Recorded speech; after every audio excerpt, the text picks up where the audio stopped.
హైదరాబాద్ జూబ్లీహిల్స్ లో భారీ రోడ్డు ప్రమాదం జరిగింది. సినీ నటుడు బాలకృష్ణ ఇంటి సమీపంలో అతి వేగంతో వెళ్తున్న ఒక కారు అదుపు తప్పి డివైడర్ను దాటి పక్క రోడ్డులోకి దూసుకెళ్లింది. ఈ క్రమంలో ఎదురుగా వస్తున్న వాహనాలను బలంగా ఢీకొనడంతో 4 కార్లు, బైకులు పూర్తిగా ధ్వంసమయ్యాయి. ఈ ఘటనలో పలువురికి తీవ్ర గాయాలు కాగా వారిని వెంటనే చికిత్స నిమిత్తం ఆసుపత్రికి తరలించారు. ప్రమాదం కారణంగా రోడ్డుపై వాహనాలు అడ్డంగా నిలిచిపోవడంతో భారీగా ట్రాఫిక్ జామ్ ఏర్పడింది. పోలీసులు ఘటనా స్థలానికి చేరుకుని ట్రాఫిక్ను క్రమబద్ధీకరిస్తున్నారు.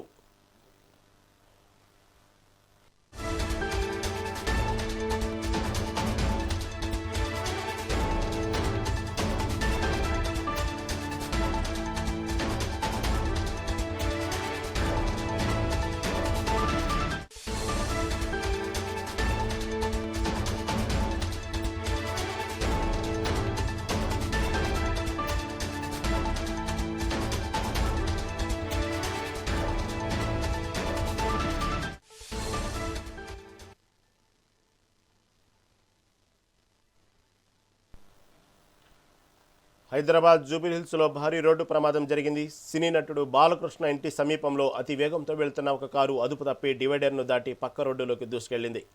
ఈ క్రమంలో ఎదురుగా వస్తున్న వాహనాలను బలంగా ఢీకొనడంతో 4 కార్లు, బైకులు పూర్తిగా ధ్వంసమయ్యాయి. ఈ ఘటనలో పలువురికి తీవ్ర గాయాలు కాగా వారిని వెంటనే చికిత్స నిమిత్తం ఆసుపత్రికి తరలించారు. ప్రమాదం కారణంగా రోడ్డుపై వాహనాలు అడ్డంగా నిలిచిపోవడంతో భారీగా ట్రాఫిక్ జామ్ ఏర్పడింది. పోలీసులు ఘటనాస్థలికి చేరుకుని ట్రాఫిక్ను క్రమబద్ధీకరిస్తున్నారు. గురించి మరింత సమాచారం మా రిపోర్టర్ హారిక అందిస్తారు. హారిక, జూబ్లీహిల్స్లో అంటే హీరో నందమూరి బాలకృష్ణ ఇంటి సమీపంలో ఒక కారు అతి వేగంతో వెళ్ళి డివైడర్ దాటి ఇంకొక కారును ఢీకొన్నట్టు ప్రమాదంలో చాలా మంది గాయాలవుతున్నట్టు అర్థమవుతా ఉంది. అసలు తాజా అప్డేట్ ఏంటి, ఏం జరిగింది అక్కడ?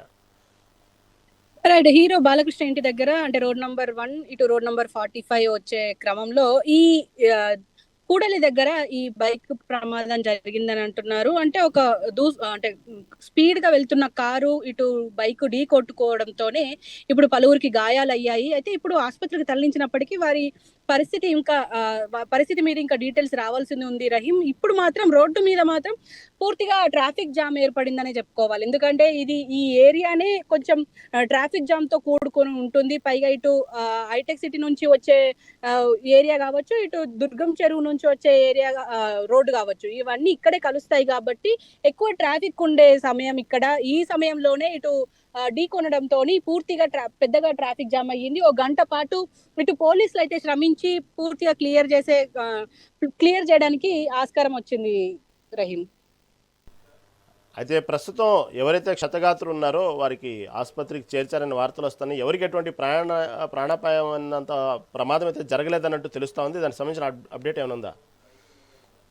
అంటే ప్రస్తుతం గాయాలైతే అయ్యాయి. అంటే పూర్తిగా అంటే వీళ్ళ హెల్త్ కి సంబంధించిన బులెటిన్ అయితే ఇంకా ఏం తెలియలేదు. అంటే పూర్తిగా వాళ్ళకి ట్రీట్మెంట్ కొనసాగుతోంది. దగ్గరలో ఉన్న హాస్పిటల్ కి అయితే తీసుకెళ్ళినామని చెప్పేసి చెప్తున్నారు. అంటే పూర్తి అంటే వెంటనే ఇక్కడ రెస్పాండ్ అవ్వడంతో అక్కడ ఏదైతే బైకర్ ఉన్నారో అలాగే కారు ఉంది, ఈ వీళ్ళకు అంటే దాదాపు 4గురిని హాస్పిటల్ కి తొందరగా తరలించడంతో ఎలాంటి ఇబ్బంది అయితే లేదు. కానీ ఇక్కడ రోడ్డు దగ్గర అంటే ఇక్కడ ఎక్కువగా కూడలి ఉంటుంది కాబట్టి ఎక్కువగా అంటే 4 రోడ్ల కూడలి, ఇందులో ఎక్కువ ట్రాఫిక్ జామ్ అయ్యే అవకాశం ఉంటుంది. పైగా సమయం కూడా ఇప్పుడు అందరు ఆఫీసెస్ కి వెళ్లే సమయం కాబట్టి ఆ సమయంలోనే ఇటు కావడంతో ట్రాఫిక్ ఇబ్బంది అయ్యిందనే చెప్పుకోవాలి. ఒక పక్క వీళ్ళకు సంబంధించి మాత్రం ప్రస్తుతానికైతే స్టేబుల్ గానే ఉంది అని చెప్పేసి అయితే ఇప్పుడు అందుతున్న సమాచారం.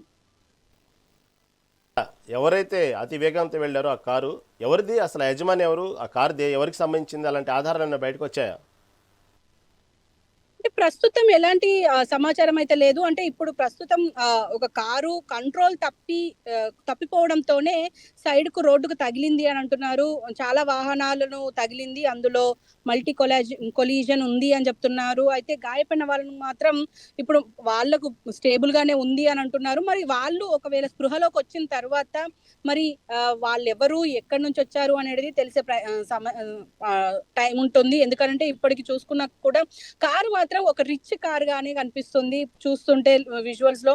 కాబట్టి ఖచ్చితంగా దీనికి సంబంధించి అంటే రిచ్ ఫ్యామిలీ నుంచే ఉన్నారు, అంటే 2 ఉన్నారు అని చెప్పేసి అంటున్నారు. మరి ఆ 2 ఉన్నారా, ఒక్కరున్నారా అనేది పూర్తిగా తెలియాల్సి ఉంది Rahim. Right Harika, thank you for update.